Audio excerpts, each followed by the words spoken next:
अभी हम लोग जो वीडियो स्टार्ट करने लगे हैं उसमें हम लोग कुछ रिवीजन करेंगे कि वो टॉपिक्स हैं जो कि हमने पहले पढ़ लिए हैं, लेकिन हम सिर्फ अब जो है वो स्क्रैच से एक तरह से स्टार्ट कर रहे हैं। मैं पूरी डिटेल इसमें नहीं पढ़ूंगी, सिर्फ मैं आपको जो है ना वो बेसिक डेफिनेशंस और थोड़ा बहुत चीज़ें, ताकि आपके कॉन्सेप्ट्स जो हैं वो रिवाइज हो जाएँ और आपको जो है अगर कोई चीज़ किसी को कन्फ्यूजन है तो वो भी सॉल्व हो जाए। तो हम ग्रुप थ्योरी को स्टार्ट करने लगे हैं और सबसे पहला जो हमारा कॉन्सेप्ट है वो हमारे पास है ग्रुपॉइड का, या जिसको हम बाइनरी अलजेब्रा भी कहते हैं।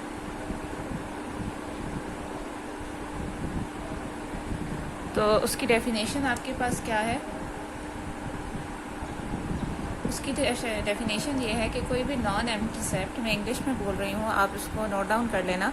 अ non empty set G equipped with one binary operation star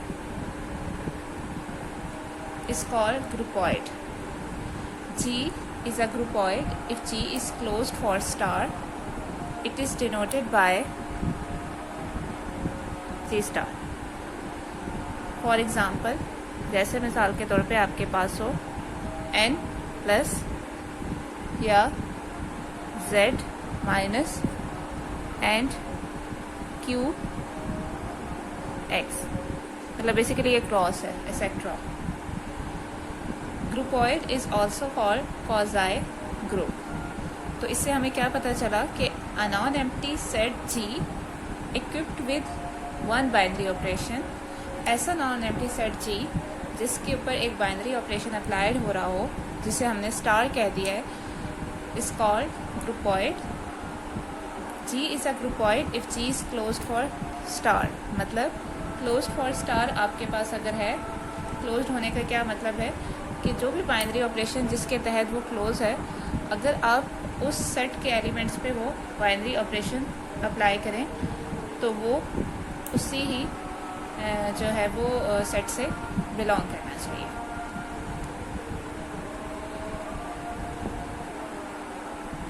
और आखिर में मैंने आपको बताया कि groupoid is also called quasi group. फिर अगली डेफिनेशन है आपके पास सेमी ग्रुप। उसकी डेफिनेशन ये है कि an algebraic structure,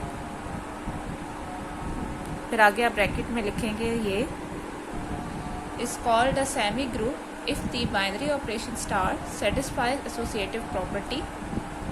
associative property आपके पास क्या है?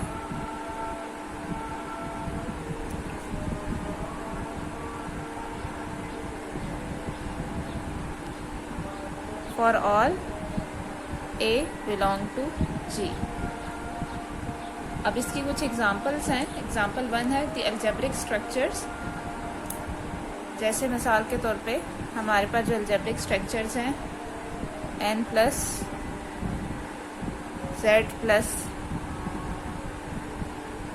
एंड z मल्टीप्लिकेशन या रैशनल नंबर मल्टीप्लिकेशन और semi group but the structure, ये आपके पास सेमी ग्रुप है but the structure z minus is not, so because subtraction is not associative. Example 2 है आपके पास द स्ट्रक्चर्स, जो आपके पास एग्जाम्पल 2 है, इसमें power set union and power set intersection, where PS is the power set of a set S, are semi-grouped as both the operation union and its intersections are associative.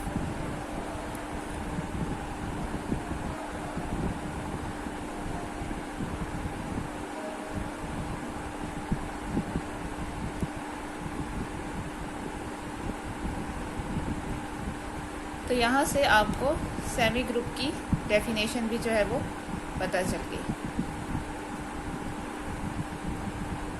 कि आपके पास जो है अगली जो डेफिनेशन है वो है मोनोइड की।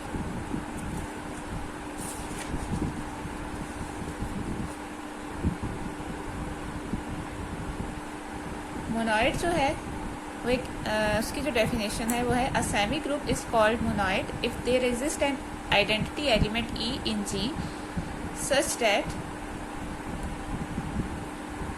E star A is equal to A star E is equal to A for all A belong to G.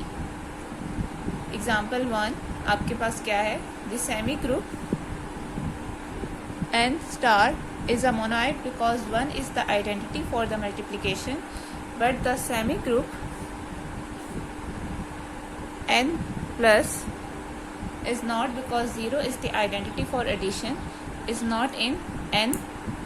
N stands for natural numbers.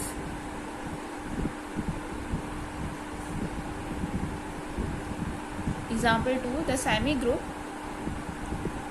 power set, जैसे पहले मैंने आपको बताया था, power set of set S operation union and power set of S operation intersection are monoid because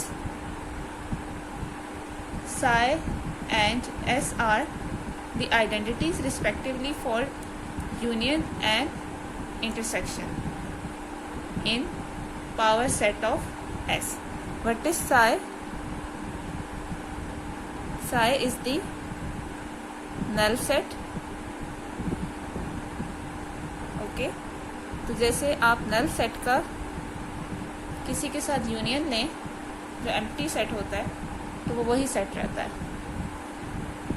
और इसी तरह S जो है जो इटसेल्फ सेट है वो भी आपके पास क्या है, अगर आप उसका किसी के साथ इंटरेक्शन लें तो वो आपके पास वही सेट रहता है. मतलब the semi group power set S union, इसका जो आइडेंटिटी एलिमेंट होगा वो एम्प्टी होगा, और जो ये है इसका जो आइडेंटिटी एलिमेंट होगा वो खुद इटसेल्फ सेट S होगा.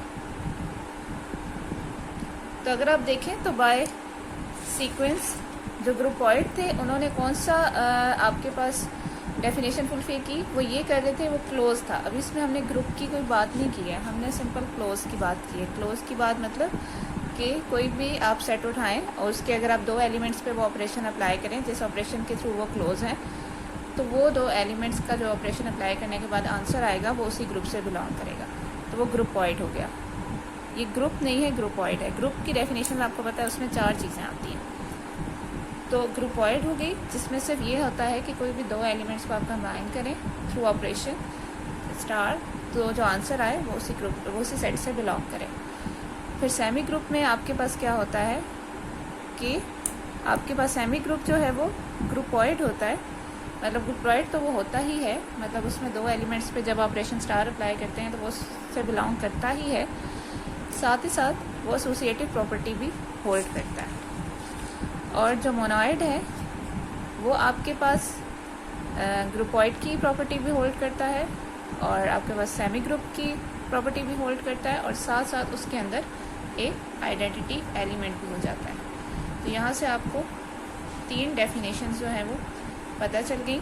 एक आपके पास ग्रुपॉइड की, एक आपके पास सेमी ग्रुप की, और मोनॉइड की. तो ये सीक्वेंस से चल रहे हैं. सबसे पहले ग्रुपॉइड है, एंड देन फिर सेमी ग्रुप है, एंड देन फिर आपके पास मोनोइड.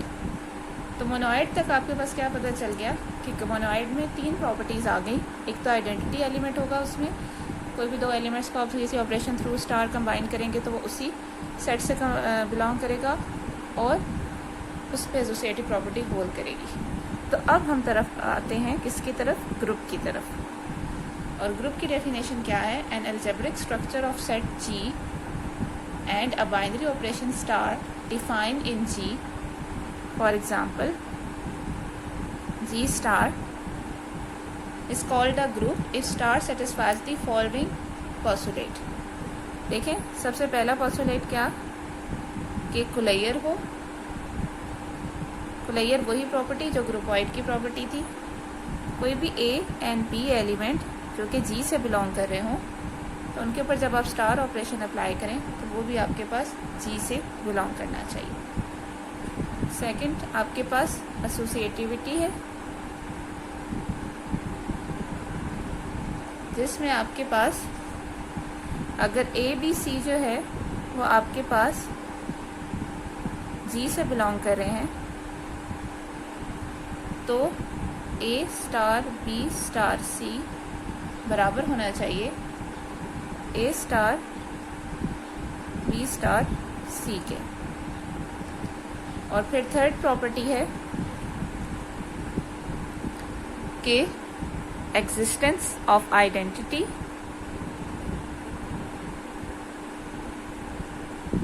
कि आपके पास there exist an identity element E in G such that E star A is equal to A star E is equal to A for all A belong to G. And then fourth property, each element of G is invertible. For example, for every A belong to G, there exists A inverse in G such that is equal to this is equal to identity. Thus group G star is a monoid in which each of its element is invertible. मतलब सिर्फ एक, बाकी सबको जिसमें monoid की property ही है, लेकिन सिर्फ एक प्रॉपर्टी जो इंक्रीज हुई है ग्रुप में। मोनोइड और ग्रुप में क्या डिफरेंस है कि मोनोइड में इन्वर्स नहीं होता हर एलिमेंट का, लेकिन ग्रुप में हर एलिमेंट का इन्वर्स भी एग्जिस्ट करता है। तो यहाँ तक हमने ग्रुप की डेफिनेशन को क्लोज कर दिया स्टार्टिंग फ्रॉम सेमी ग्रुप। तो अगर आप देखें तो जो आपके पास स्क्रैच बन रहा है वो क्या बन रहा है कि टोटल 4 प्रॉपर्टीज़ हैं।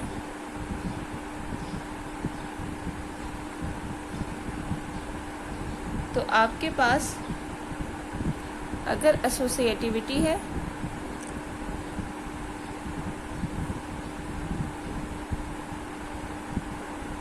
तो आपके पास क्या होता है सेमी ग्रुप, लेकिन सेमी ग्रुप में एसोसिएटिविटी के साथ साथ आपके पास एक और प्रॉपर्टी भी आती है जिसको हम कहते हैं कुलेयर प्रॉपर्टी। ठीक है, इसके अलावा ये कि एग्जिस्टेंस ऑफ आइडेंटिटी अगर आप ऐड कर दें तो इन दोनों चीज़ों को ऐड कर दें तो वो ग्रुप बन जाता है मोनोइड। और अगर आप इन्वर्स को भी ऐड कर दें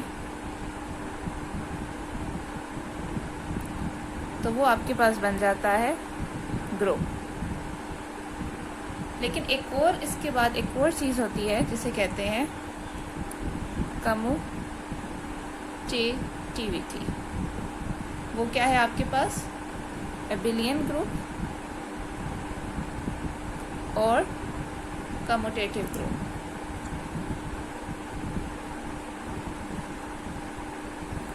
कम्यूटेटिव ग्रुप या एबिलियन ग्रुप की डेफिनेशन है कि a group G operation star is said to be abelian or commutative if A star B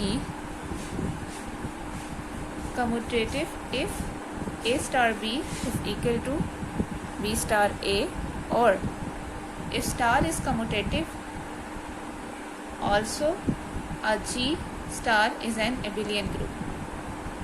So commutative property क्या है? A star B is equal to B star A for all A B belong to G.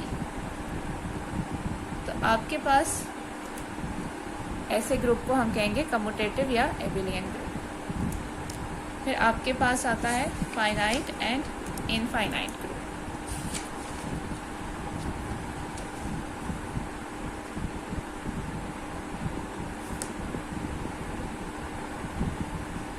What is meant by finite and infinite group?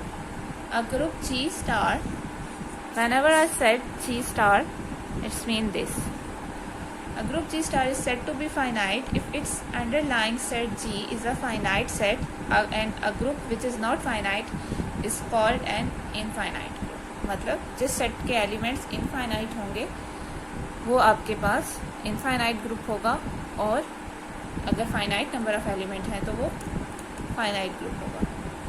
What is the order of a group? And next thing is the order of the group.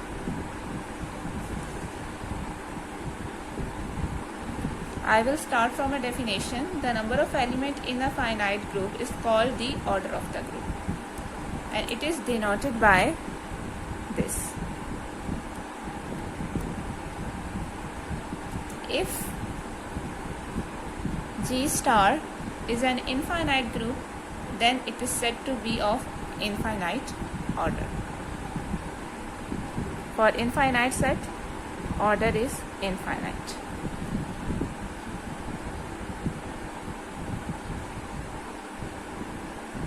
Okay, यहाँ तक हमने group की definition and order के बारे में sequence से पढ़ लिया।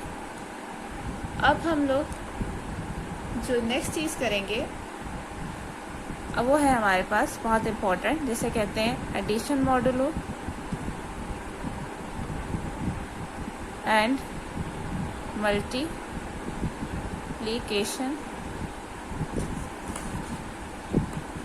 Modulo.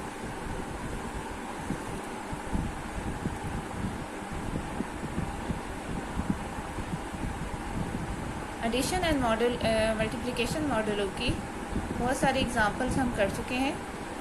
I am going to start with the formal definition of it. I am reading a definition which is there are two special type of operations. There are two special types of operation addition modulo m, written as plus mod m or plus this or plus this, and multiplication modulo m written as this m or this or this or this. On the set of integer z or I, let a and b be any two integer and m be a positive integer greater than 1. The addition modulo m of a and b is defined as the least non-negative remainder r obtained when a plus b is divided by m. It is written as a plus b is equal to r, where 0 is less than equal to r and r is less than m. Examples: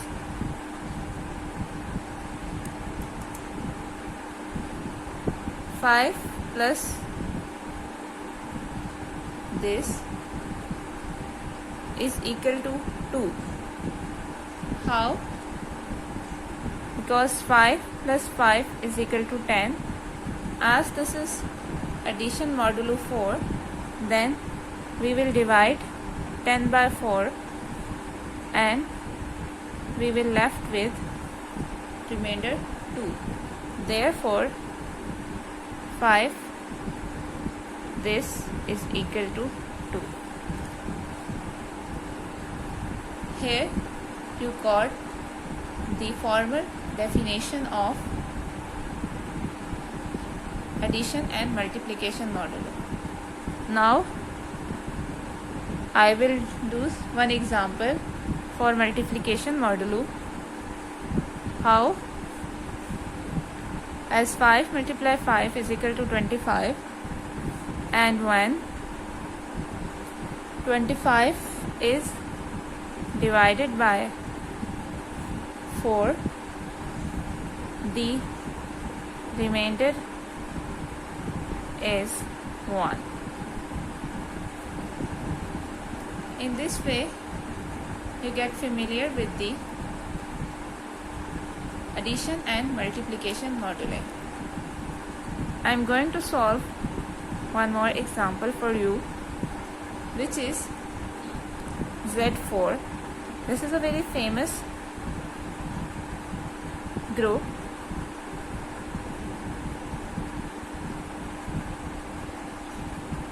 Addition modulo 4.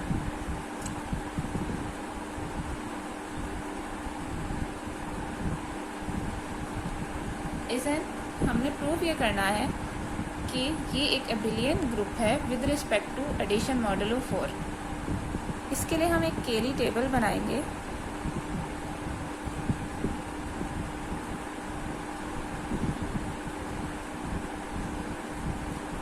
Zero 1 2 3 plus 0 1 2 3. 0 0 में add होगा तो 1, 0 1 में add होगा तो 1, 0 2 में add होगा तो 2 और 0 3 में ऐड होगा तो 3. Similarly this as this is 3 plus 1 4.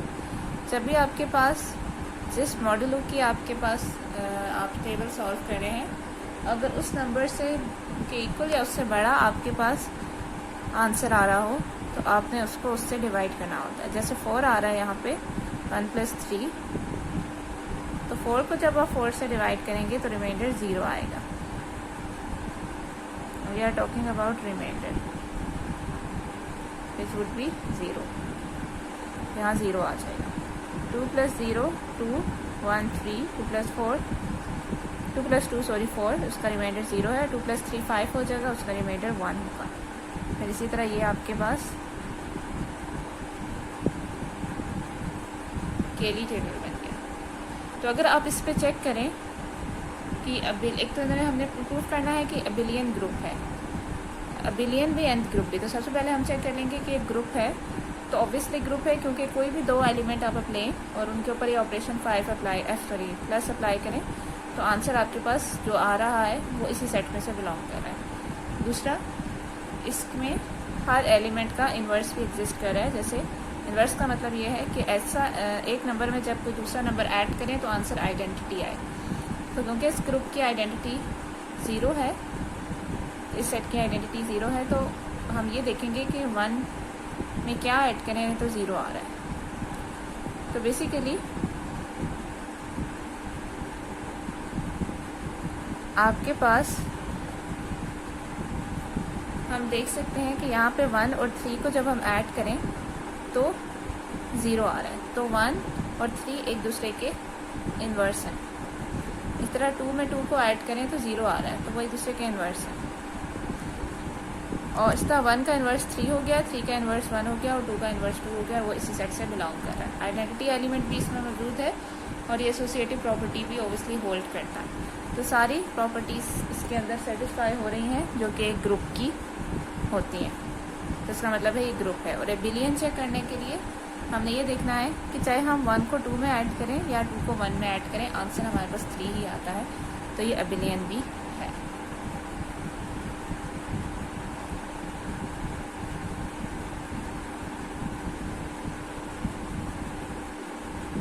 I think so इधर मैंने गलती की है, इसलिए मेरा आंसर ठीक नहीं आ रही. 3 में + 0, 3 में 1 ऐड किया तो 4 आया, तो उसका रिमाइंडर 0. 3 में 2 ऐड किया तो 5 आया, उसका रिमाइंडर 1. और 3 में 3 ऐड किया तो आंसर 6 आया, तो उसका रिमाइंडर 2.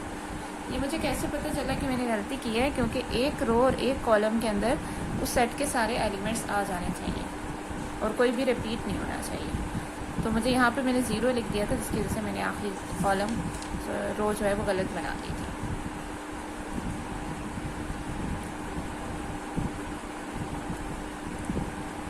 तो इसी तरह आप जो है और भी चीज़ों को शो कर सकते हैं. जब आपको ये बात क्लियर हो जाए तो आप किसी को भी शो कर सकते हैं. ओके.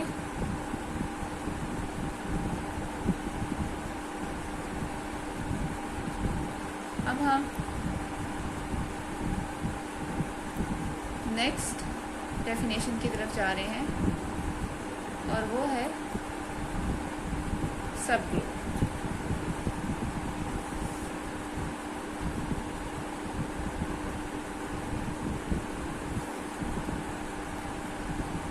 तो सब ग्रुप जो है वो भी ग्रुप की तरह ही होता है, बस एक आप ये समझ लें कि ये ग्रुप का सबसेट होता है।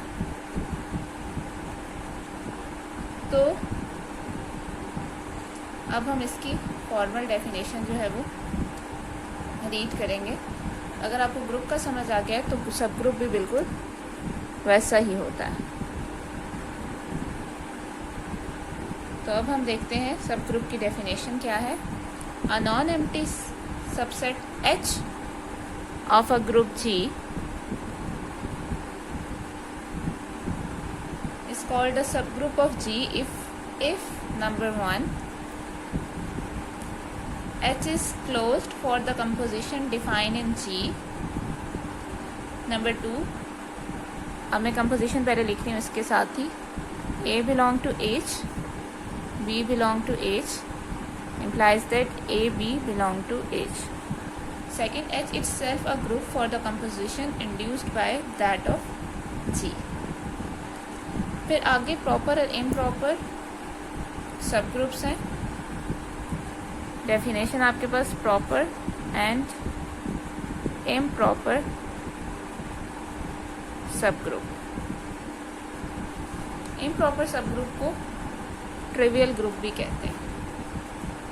Every group G of an order greater than 1 has at least 2 subgroup, which are number 1 G itself, number 2 identity, the group of identity alone. The above these two groups are known as improper or trivial subgroups. A subgroup other than these two is known as proper subgroup. So these are the definition of subgroup.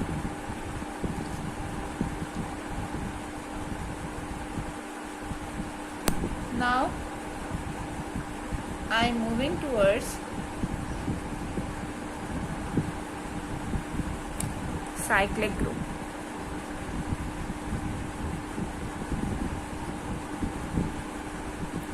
The definition of cyclic group is a group G is a cyclic group if there exists an element A belong to G such that every element of G can be expressed as some integral power of A. A is called the generator of G.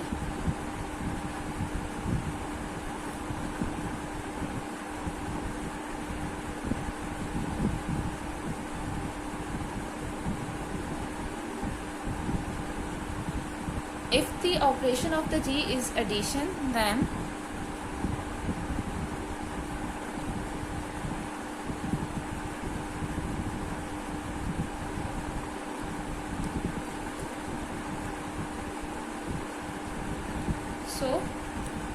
Cyclic group ऐसा group है जो किसी एक ही element से पूरा का पूरा generate हो सकता है और उसको हम उसका जनरेटर भी कहते हैं।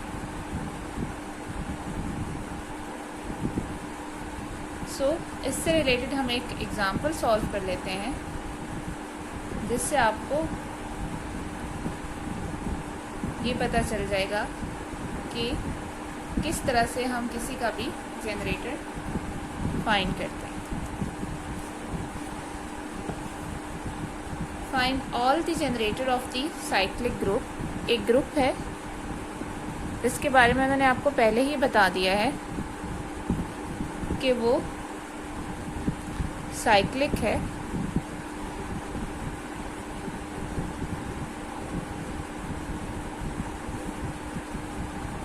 तो उसका आपने सारे जनरेटर्स फाइंड करने।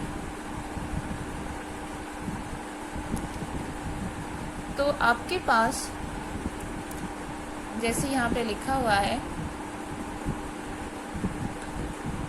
एडिशन मॉडुलो 6, तो आपने इसका जो टेबल है वो वही ध्यान रख के बनाना है कि आपके पास किस तरह से हमने प्रीवियस बनाया था कि दो एलिमेंट्स को ऐड करने से अगर आपके पास आंसर जो है वो ग्रेटर देन या इक्वल टू 6 आता है तो आप उसे 6 से डिवाइड करेंगे। सो हम लोग इसका चेक करते हैं कि इसके कौन कौन से पॉसिबल जनरेटर्स हैं। Start with a zero. Zero को एक दफ़ा ऐड करें तो ज़ीरो, ज़ीरो को 2 दफ़ा 3 दफ़ा जितनी दफ़ा भी ऐड करें तो आंसर आपके पास ज़ीरो ही आता है, तो ज़ीरो इसका जनरेटर नहीं हो सकता। 1 को देखें, 1 को एक दफ़ा ऐड करें तो 1 आता है, दूसरी दफ़ा ऐड करेंगे तो 2 आ जाएगा, तीसरी दफ़ा किया तो 3, इसी तरह 4, 5, और जब एक दफ़ा और ऐड करेंगे तो 6 आ जाएगा, और जब 6 को आप 6 से डिवाइड करेंगे तो रिमाइंडर 0 आ जाएगा। तो इस तरह 1 भी इसका जनरेटर है। 2 को अगर आप देखें, 2 को 2 में ऐड करें, 2 को एक दफ़ा ऐड करें तो 2 होगा, 2 को 2 दफ़ा ऐड करें तो 4 आ जाएगा, 2 को 3 दफ़ा ऐड करें तो 6 आ जाएगा, और 6 को आप 6 से डिवाइड करेंगे तो रिमाइंडर 0। फिर दोबारा से 2 को आप 4 टाइम ऐड करें तो आपके पास आंसर 8 आएगा, और अगर आप 8 को डिवाइड करेंगे 6 से तो आंसर आपके पास 2 आएगा, जो कि अगेन से आपके पास रेपिटिशन हो रही है। मतलब इसका है कि बार बार 2, 4, 6 ही आता जाएगा, आपके पास इसके अलावा बाकी एलिमेंट्स नहीं आएंगे, तो इट्स मीन आपके पास 2 भी जनरेटर नहीं होगा। 3 को अगर आप देखें तो 3 आपके पास जो है वो एक दफ़ा ऐड किया 3, 2 दफ़ा ऐड किया 6, 6 को आप 6 से डिवाइड करेंगे तो रिमाइंडर 0 आएगा, तो इसका मतलब ये हुआ कि आपके पास 0 आ गया। फिर 3 को 3 दफ़ा ऐड करेंगे 9 आएगा, 9 को आप 6 से डिवाइड करेंगे तो दोबारा से रिमाइंडर आपके पास क्या आ जाएगा, 3 आ जाएगा। इसका मतलब ये है कि 0 और 3 जो है वो बार बार रिपीट होते जाएंगे, बाकी एलिमेंट्स नहीं आएंगे, तो इसका मतलब है कि 3 भी इसका ऑर्डर नहीं है।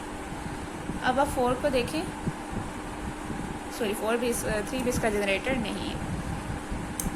तो अगर आप 4 को देखें, 4 को एक दफ़ा ऐड करें 4 आएगा, 2 दफ़ा करेंगे 8 आएगा, 8 को 6 से डिवाइड करेंगे तो 2 आ जाएगा, फिर 4 को 3 दफ़ा करेंगे तो आपके पास 12 आएगा, और 12 को अगर आप 6 से डिवाइड करेंगे तो आंसर आपके पास 0 आ जाएगा। फिर आप एक और दफ़ा करेंगी 4 को तो आपके पास जो है वो 16 आएगा, और 16 को 6 से आप डिवाइड करेंगे तो आंसर 4 आएगा। इसका मतलब ये है कि अगेन 0, 2, 4 रिपीट होते जा रहे हैं, बाकी एलिमेंट्स नहीं आ रहे, तो 4 फिर भी निकल गया। फिर उसके बाद आप 5 को देखें, 5 को एक दफ़ा ऐड करें तो 5 आता है, 2 दफ़ा ऐड करें तो आपके पास 10 आता है। मैं 5 को करके दिखा देती हूँ। 5 को एक दफ़ा ऐड किया 5, 2 दफ़ा ऐड किया 10, 3 दफ़ा ऐड किया 15, 4 दफ़ा ऐड किया 20, 5 दफ़ा ऐड किया 25, और 6 दफ़ा ऐड किया तो 30। ये तो 5 तो आ गया। 10 को आप 6 से डिवाइड करेंगे तो रिमाइंडर आपके पास 4 आएगा, 15 को 6 से डिवाइड करेंगे तो रिमाइंडर 3 आएगा, 20 को 6 से डिवाइड करेंगे रिमाइंडर 2 आएगा, 24 को 6 से डिवाइड करेंगे रिमाइंडर 1 आएगा, और 30 को 6 से डिवाइड करेंगे तो रिमाइंडर 0 आएगा। तो ये देखिए सारे एलिमेंट्स जनरेट हो गए हैं 5 से, तो इसका मतलब ये है कि 5 इसका जनरेटर है। और फिर हम 6 को चेक कर लें। आपके पास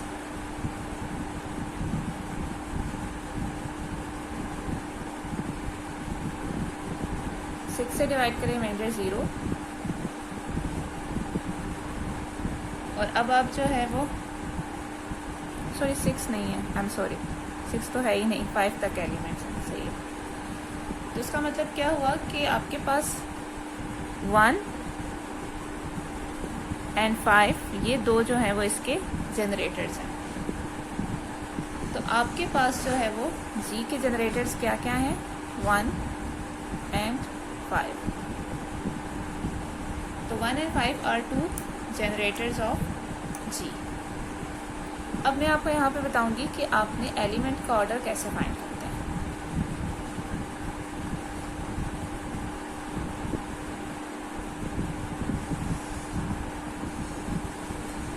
एलिमेंट के ऑर्डर के बारे में पढ़ूंगी, और साथ में आपको ये भी ये जो आपके पास जो है वो ये जो नंबर्स थे इनके ऑर्डर्स कैसे आएंगे आपके पास। तो बेसिकली मैं आपको ऑर्डर ऑफ एलिमेंट की सबसे पहले डेफिनेशन देती हूँ। ऑर्डर ऑफ ग्रुप तो आपको पता है कि जितने नंबर ऑफ एलिमेंट्स किसी भी सेट के अंदर होते हैं वो उस ग्रुप का ऑर्डर होता है, लेकिन जो एलिमेंट होते हैं ग्रुप के उनका भी एक ऑर्डर होता है। तो बेसिकली डेफिनेशन आपके पास है, the order of x belong to g is the smallest positive integer n such that x power n is equal to e।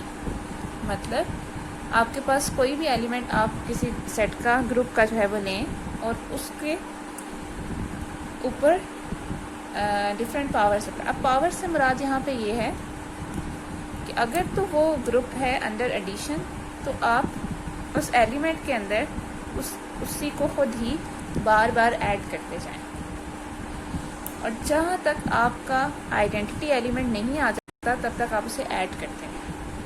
तो जितने टाइम के बाद आइडेंटिटी एलिमेंट आएगा वो उसका ऑर्डर होगा। मिसाल के तौर पे 0 तो खैर आपके पास जो है वो 0 में 0 ऐड करें तो आपके पास 0 ही आता है। तो एक ही दफ़ा 0 ऐड करने से 0 में आपके पास 0 आ गया, तो इसका ऑर्डर हो जाएगा 1। जबकि 1 में कितनी दफ़ा आपको 1 ऐड करना पड़ेगा? 1 में आपको 5 टाइम्स 1, मतलब जब 1 6 बन जाएगा उसके बाद आप उसे जब 6 से डिवाइड करेंगे तो आंसर 0 आएगा। तो इसका मतलब ये हुआ कि जो 1 है उसका ऑर्डर जो है वो 6 है। This is O for order. इस तरह 2 में हमने देखा कि 2 में एक दफ़ा 2 को ऐड करें तो 4 आता है। 2 को मतलब आपने स्टार्ट बिल्कुल जो है वो अपने आप से करना है, मतलब एक दफ़ा खुद, फिर एक दफ़ा वो एक टाइम होगी। साल के तौर पर मैं अगर 2 का ऑर्डर फाइंड करना चाह रही हूँ तो आपके पास 2 खुद, फिर 2 में 2 को ऐड किया, फिर 2 में 2 को 2 दफ़ा ऐड किया एंड सो ऑन। एक दफ़ा ऐड खुद रखा तो 2 ही, एक दफ़ा ऐड किया तो 4 आया, जब 2 दफ़ा ऐड किया तो 6 आया। तो 6 से डिवाइड किया 6 को तो जो रिमाइंडर आया वो 0 आया। तो थर्ड अटैम्प्ट में आपके पास जो है वो आंसर 0 आ गया। तो इसका मतलब ये हुआ कि ऑर्डर ऑफ 2 जो है वो आपके पास 3 हो। तो अगर मल्टीप्लिकेशन हमारे पास यहाँ पे होता तो ऑपरेशन, तो फिर हम उसे मल्टीप्लाई करते। तो ये ऑपरेशन पे डिपेंड कर रहा है कि आपके पास एडिशन है या मल्टीप्लिकेशन है। उस हिसाब से आपने उस नंबर को अपने अंदर ऐड या मल्टीप्लाई करते रहना है, अनलेस कि आपके पास आइडेंटिटी एलिमेंट आ जाए। तो जिस पॉइंट पे आइडेंटिटी एलिमेंट आ जाएगा वो आपके पास जो है वो जो अटैम्प्ट होगी जिस पे वो उसका आइडेंटिटी एलिमेंट आया है वो उसका ऑर्डर होगा। जैसे यहाँ पे मैंने आपको बताया कि n का मतलब ये है कि जितने टाइम आपने उस नंबर को अपने साथ ही मल्टीप्लाई किया है या अपने में ही ऐड किया है और वो आइडेंटिटी दे दिया, तो वो जो n जितने टाइम्स आपने उसको मल्टीप्लाई या ऐड किया था, यहाँ पे आपने उसे 3 टाइम ऐड किया था तो 2 पावर 3 हो गई आपके पास, एक तरह से आप समझ लें। और वैसे भी आपके पास इसको 3 दफ़ा ऐड किया तो आप यही समझ लें कि 2 की पावर, वैसे उस तरह से पावर 3 तो नहीं है, लेकिन आपने 3 दफ़ा इसे ऐड किया तो इसका ऑर्डर जो है वो 3 होगा। तो आप ये कह सकते हैं कि अगर आपके पास अंडर मल्टीप्लिकेशन आपके पास कोई ग्रुप बन रहा है तो नंबर्स को अपने से मल्टीप्लाई करना है, और अंडर एडिशन बन रहा है तो अपने में ही ऐड करते जाना है, अनलेस कि उसकी आइडेंटिटी आ जाए। तो नोटेशन आपके पास क्या होती है कि order of x is equal to n। तो अगर तो मल्टीप्लिकेशन है तो आपको पता है कि उसकी आइडेंटिटी 1 होगी, तो आपने तब तक उसको अपने साथ मल्टीप्लाई करते रहना जब तक 1 ना आ जाए। और अगर आपके पास एडिशन है तो उसकी ऑब्वियसली आपके पास जो है वो आइडेंटिटी 0 होगी। तो ये भी डिपेंड कर रहा है कि उस ग्रुप की आइडेंटिटी क्या है। तो जब तक उस ग्रुप की आइडेंटिटी ना आ जाए वो ऑपरेशन अप्लाई करने से, जो ऑपरेशन उस ग्रुप का है, तब तक आपने उसको वो ऑपरेशन अप्लाई करते रहना है। और जब आइडेंटिटी आ जाए तो जिस नंबर पे आइडेंटिटी आएगी तो वो आपके पास जो है उसका ऑर्डर होगा। तो यहाँ से आपको जनरेटर्स का भी पता चल गया और साइक्लिक ग्रुप का भी पता चल गया। अगला कॉन्सेप्ट है आपके पास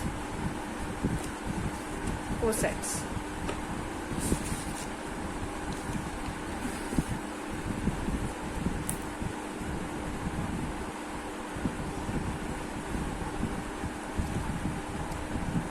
अब हम कोसेट्स की डेफिनेशन देखेंगे।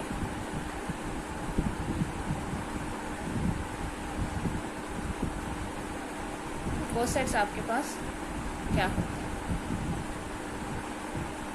तो कोसेट की डेफिनेशन ये है कि लेट H बी अ सब group of group G and A belong to G, then the set AH is equal to AH such that H belong to capital H is called a left coset of H in G, and HA such that small h belong to H is called the right coset of H in G.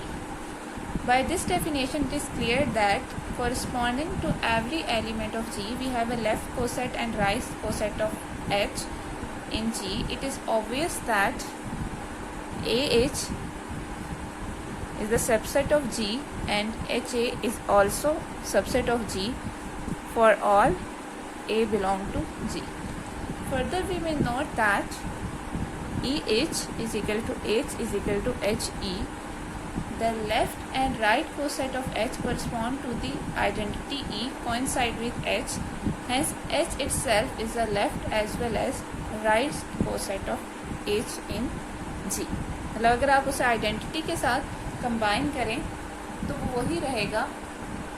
तो इसका मतलब यह है कि H itself भी जो है वो आपके पास लेफ्ट एंड राइट कोसेट होगा G का। तो ये आपके पास होगी डेफिनेशन ऑफ कोसेट। तो अब हम एक एग्जांपल सॉल्व कर लेते हैं इसकी, जिसमें आपके पास G है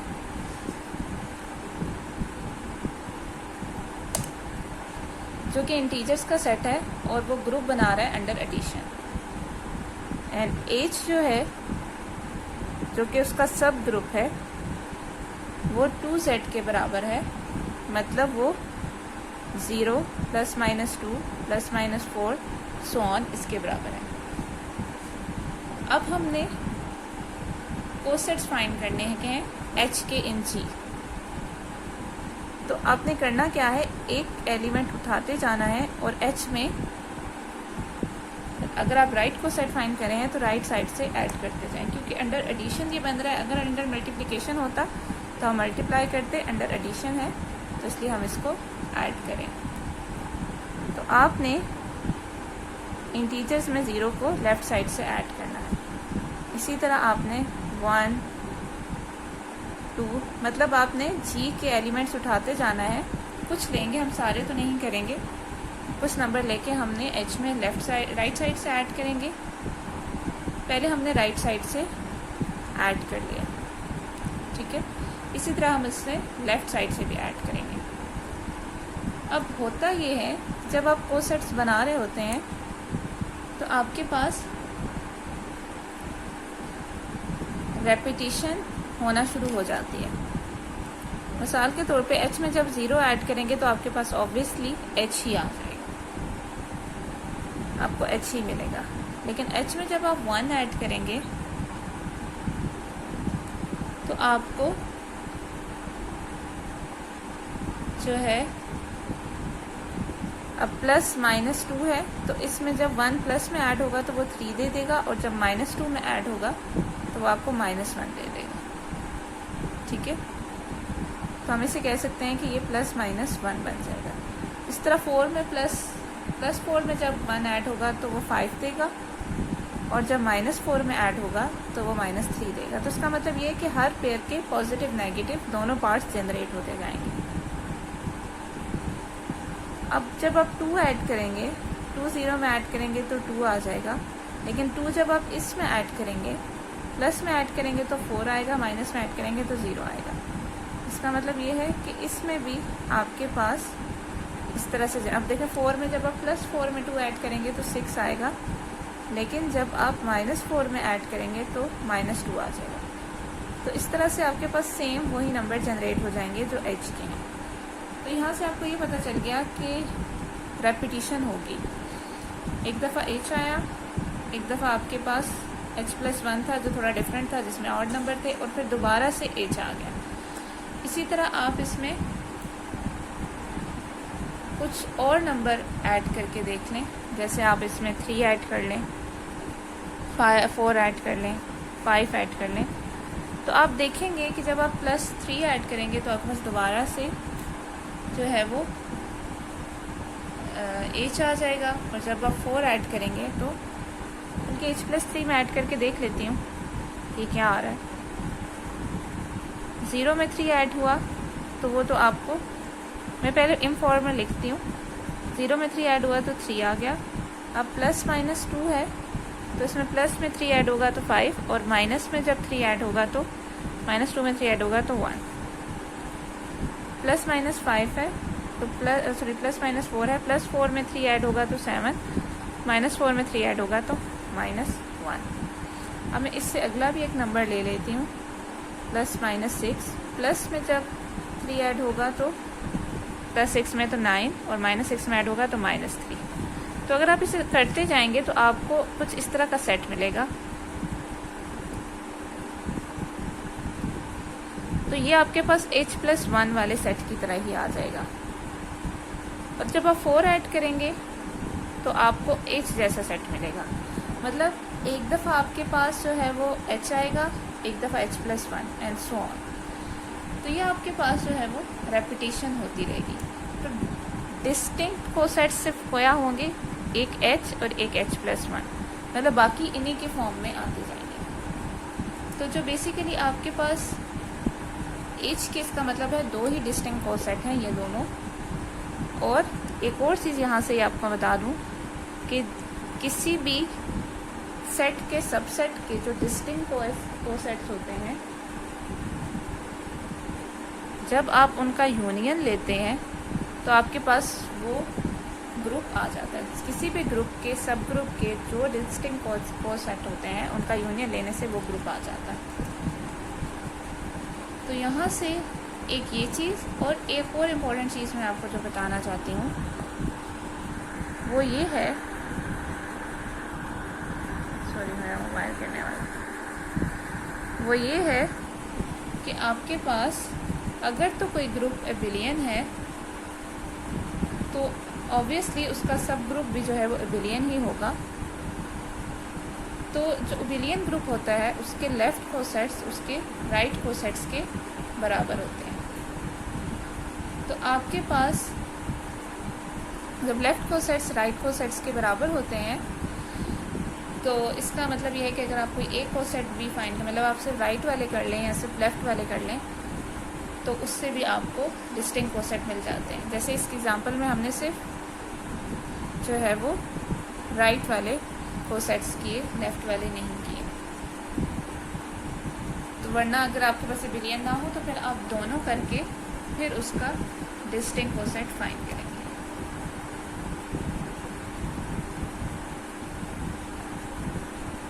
और आज की वीडियो का मैं अभी लास्ट टॉपिक करने लगी हूँ, जो कि हमारे पास है लैग्रांज थ्योरम।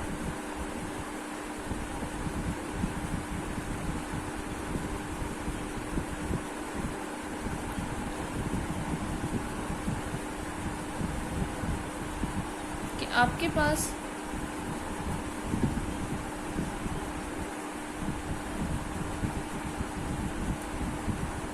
जो है वो लैग्रांज थ्योरम, आपने उसकी पूरी आपने जो है वो प्रूफ जो है वो आपने करना है, क्योंकि वो थ्योरम है और उसका आपने जो है ना ऑब्वियसली प्रूफ भी साथ करना है।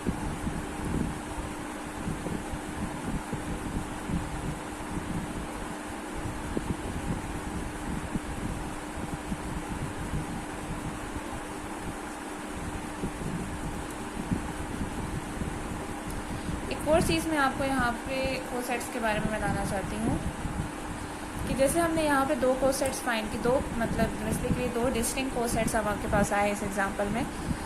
तो एक और चीज़ मैं आपको ये बताना चाहती हूँ कि किसी भी सब ग्रुप के जो कोसेट्स होते हैं वो या तो एक जैसे होंगे या डिस्टिंक्ट होंगे। जैसे आप जितने भी कोसेट्स इसके फाइंड करें, या वो h आ रहे हैं, h+1 आ रहे हैं, ये मतलब या, और अगर आप देखें तो H+1 और H दोनों बिल्कुल एक दूसरे से मुख्तलिफ हैं।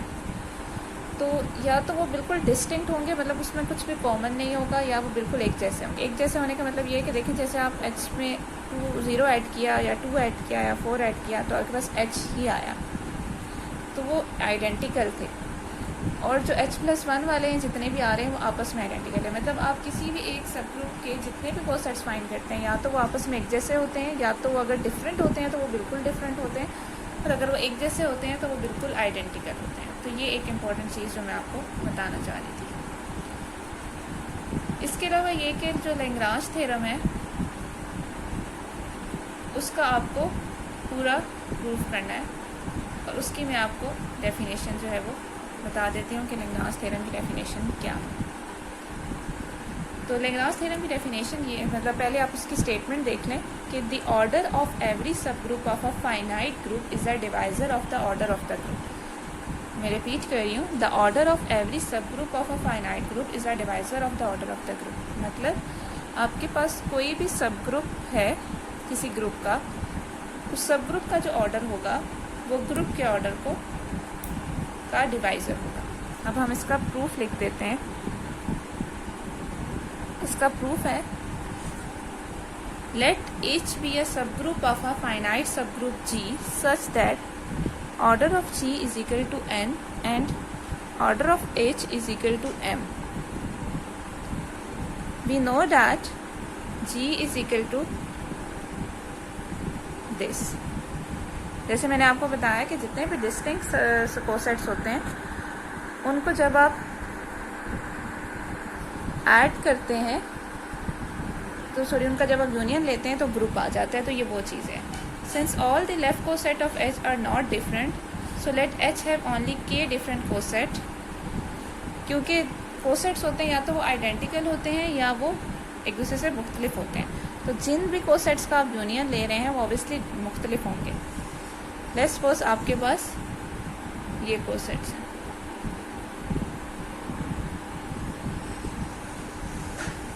H कोसेट्स हैं let's suppose.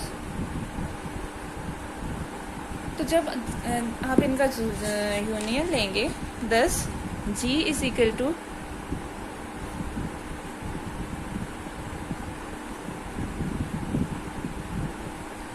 since all the left coset are pairwise disjoint, so जैसे मैंने आपको पहले बताया कि आपके पास जो है वो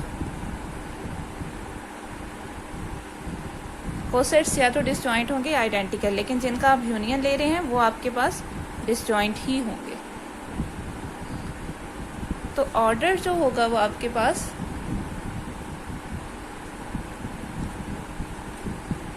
उनके सारे कोसेट्स का ऑर्डर ऐड करने से आपके पास ग्रुप का ऑर्डर आएगा, और OGH का ऑर्डर वही होगा जो OH का ऑर्डर होगा for all G belong to G। Thus OG is equal to OH plus OH plus so on to OH k times. Hence n is equal to m plus m plus m so on to m k times. So n is equal to mk and m जो है वो divisor होगा n का।